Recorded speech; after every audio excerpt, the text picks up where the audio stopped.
जय श्री कृष्ण दोस्तों। जब श्री कृष्ण कंस वध करने के लिए राधा को छोड़कर वृंदावन से चले गए, तब राधा की ज़िंदगी में एक अलग ही मोड़ ले लिया था।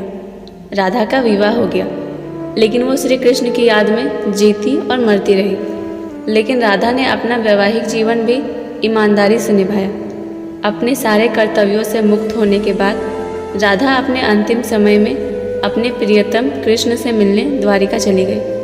द्वारिका में उन्होंने कृष्ण के 16,108 पत्नियों को देखा और उन्हें खुश देखकर वो बहुत प्रसन्न हुई।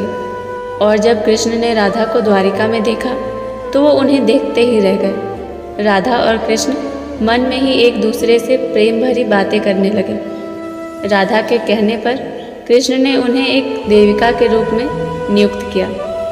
राधा द्वारिका में महल से जुड़े कार्य देखती थी और मौका मिलते ही अपने प्रियतम के दर्शन कर लेती थी। लेकिन राधा का मन अब द्वारिका में अशांत हो गया था। उन्होंने सोचा कि वो द्वारिका से दूर जाकर कृष्ण से आत्मिक संबंध स्थापित करेगी। इसलिए उन्होंने द्वारिका छोड़ के पास के एक जंगल के गांव में रहने लगी। धीरे धीरे समय बीता और राधा बहुत अकेली और कमज़ोर हो गई। राधा का अंत निकट आ चुका था। उन्होंने धरती में अपने 100 वर्ष पूरे कर लिए थे। उन्हें अपने अंतिम समय में कृष्ण की बहुत याद सताने लगी। आखिरी समय में भगवान कृष्ण राधा के सामने भी आ गए और उन्हें अपनी बाहों में थाम लिया और धरती पर बैठ गए। कृष्ण ने राधा की अंतिम इच्छा पूछी और उन्हें कुछ मांगने को कहा। तब राधा ने कृष्ण से कहा कि वो उन्हें आखिरी बार बांसुरी बजाते देखना और सुनना चाहती है। तब कृष्ण ने अपनी बांसुरी निकाली और राधा के मुख से स्पर्श करने के बाद बेहद ही सुरीली प्रेम रस से भरी हुई मधुर धुन बजाने लगे। श्री कृष्ण ने दिन रात बांसुरी बजाई।